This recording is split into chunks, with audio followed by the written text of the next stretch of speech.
वज़ीर-ए-आज़म से रब्ता किया है कि बारिश का पानी अभी तक नहीं निकाला जा सका। क्या किसी को कुछ सज़ा मिलेगी?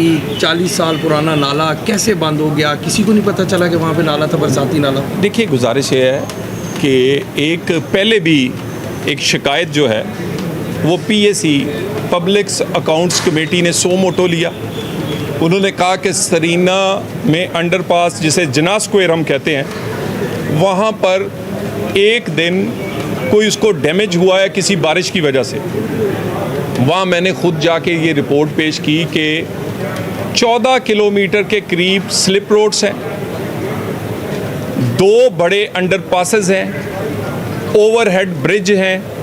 ये पूरे प्रोजेक्ट में उसमें से एक दिन आधे घंटे के लिए पानी इसलिए रुका था कि अंधेरी की वजह से कुछ पौधे जो थे वो ड्रेनेज में चले गए थे, और जो सड़क वो लोग कहते हैं डैमेज हुई थी, वहाँ सिर्फ 2 मीटर का एक ऐसा एरिया था जहाँ पर सुई गैस डिपार्टमेंट ने काम किया, तो वहाँ पर वो सड़क को दोबारा रिपेयर करना पड़ा।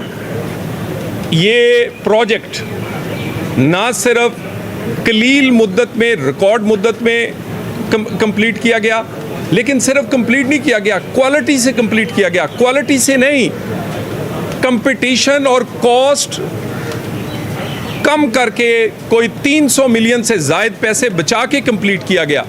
इसने इस्लामाबाद की खूबसूरती में नहीं, बल्कि वहाँ पर हमारा जो डिप्लोमेटिक एनक्लेव था, हमारे वो जो एक रेड जोन था, उसमें जो ट्रैफिक का इशू था, उसको हमेशा के लिए सॉल्व किया। ये वाला जो इशू आप कह रहे हैं, ये इसकी शिकायत एम्बेसी वाली मिली थी।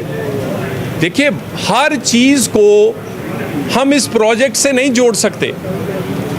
यानी ये प्रोजेक्ट कंप्लीट हुए आज DC साहब 6 महीने से ज़्यादा हो गए जी तकरीबन। ये फरवरी में मेरा ख्याल कंप्लीट हुआ था। कितनी बारिशें हुई हैं?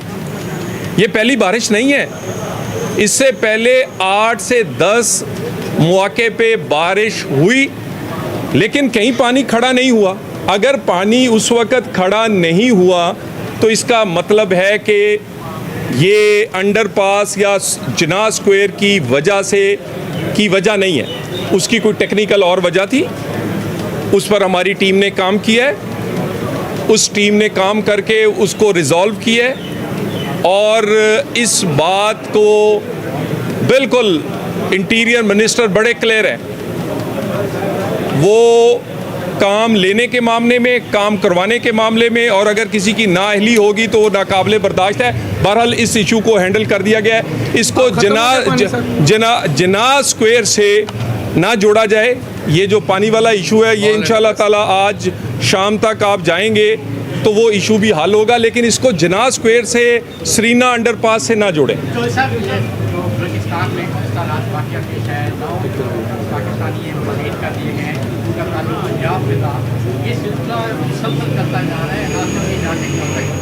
देखिए, जो बलूचिस्तान में हिंदुस्तान की प्रॉक्सीज, ये जो वो कहते हैं ना ऑपरेशन सिंदूर चलता रहेगा, ये उसकी कंटिन्यूटी है। ऑपरेशन सिंदूर के पहले फेज़ में वो बुरी तरह उन्हें शिकस्त उन्होंने खाई है पाकिस्तान के हाथों। शर्मिंदगी मिटाने के लिए और अपनी प्रॉक्सीज के तहत अब वो सॉफ्ट टारगेट्स, सिविलियंस को, नहत्ते बच्चों को और उन मज़दूरों को और लोगों को जो निहत्ते हैं, सॉफ्ट टारगेट्स को वो इस वक्त टारगेट करने की कोशिश कर रहे हैं। बलूचिस्तान में पहले से काफ़ी हद तक इन कार्रवाइयों पर काबू पाया गया है। बहुत सारे लोग हलाक और गिरफ्तार हुए हैं। रात वाला वाक़या भी अफसोसनाक है। देखिए, इससे वो करते क्या है? नफ़रत फैलाने की कोशिश करते हैं कि पंजाबी को मारा है। भाई, आपने इंसान को मारा है, पाकिस्तानी को मारा है। पंजाबी हो या सिंधी या बलोची, हर एक की जान उतनी ही कीमती है।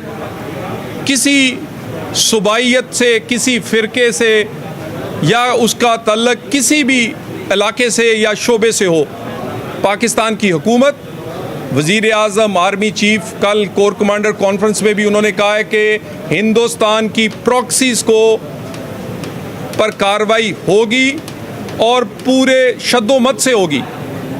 और इंटीरियर मिनिस्ट्री भी बलूचिस्तान से राब्ते में है। हमने जाफर एक्सप्रेस के बाद जो कुछ वफाक बलूचिस्तान को दे सकता है वो हमने उनको प्रोवाइड किया है। मज़ीद कैपेसिटी बिल्डिंग हो, फोर्सेस की बजट हो, बाकी चीज़ें हो, पॉलिटिकल वहाँ पर लोगों को साथ लेना वो चल रहा है। बहुत शुक्रिया थैंक यू।